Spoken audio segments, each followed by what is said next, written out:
স্বামী থাকতে জীবনটা ভালোই ছিল, এখন অসহায় পড়ছে, স্বামী মারা গেছে, অনেক অসহায় পড়ছে। না পাইলাম বাপ মার ঘরে জায়গা, না পাইলাম শ্বশুর বাড়ির জায়গা। সে রিক্সা চালাক কুলি গড়ে করে যে আমার ভরণ পোষণ দিলে আমি তার কাছে দিয়ে দিই।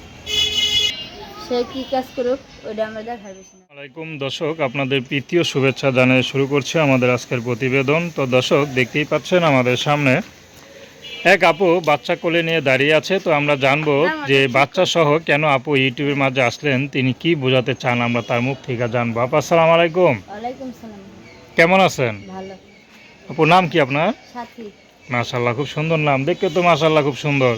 তো সাথী আবার বাচ্চাটা কার? বাচ্চাটা আমার ভাই।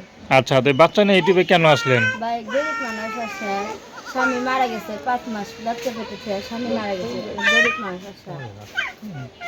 আচ্ছা, ইউটিউবে চ্যানেলের সামনে আছে, যদি একটা মনে না আসছে তাহলে বিয়ার সাথে বসবো, যে আমার বাচ্চার ভরণ পোষণ দিব, আমার ভরণ পোষণ দিব, খাওয়া দাওয়া দিব। কেন বাচ্চার বাবা কোথায়? বাচ্চার বাবা মারা গেছে। ও, কি কাজ করতো? কাজ করতো, মুদির দোকান করতো। মুদি দোকান আছে? মারা গেছে। আচ্ছা, মানে কি হয়েছে বা না হয়েছে কিছু ধরতে পারেন নাই? না, যোগাযোগ রাখতে মানে এর আগে মারা গেছে আর কি? হ্যাঁ। আচ্ছা আচ্ছা, মানে স্বামী থাকতে তো ডাল ভাত খেয়ে ভালো আছিলেন নাকি? তো বাচ্চা কয়টা? একটাই? হ্যাঁ, একটাই বাচ্চা। আচ্ছা, তো সন্তান নিয়ে মনে করেন ভালোই আছিলেন, দিনকাল ভালোই কাটছিল, এখন তো মনে করেন অনেক সমস্যায় আছেন। তো এখন আপনি কিছু করেন?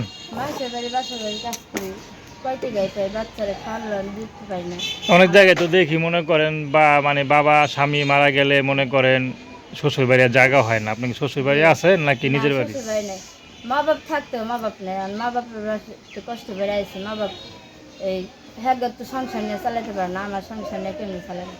লেগে আমি বাসা বাড়ি কাজ করি, বাচ্চারা নিয়ে যেতে গাই পাই, বাচ্চারা দুধ মুখ খরচ মতো দেওয়া পাই না, আমি নিজের খরচ মতো দেওয়া পাই না। আপনার বয়স তো অল্পই মনে হইতেছে, এখন যদি কোনো রিক্সাওয়ালা ভ্যানওয়ালা মনে করেন সিএনজি চালক যদি আপনার বিয়ে করে, আপনি করবেন?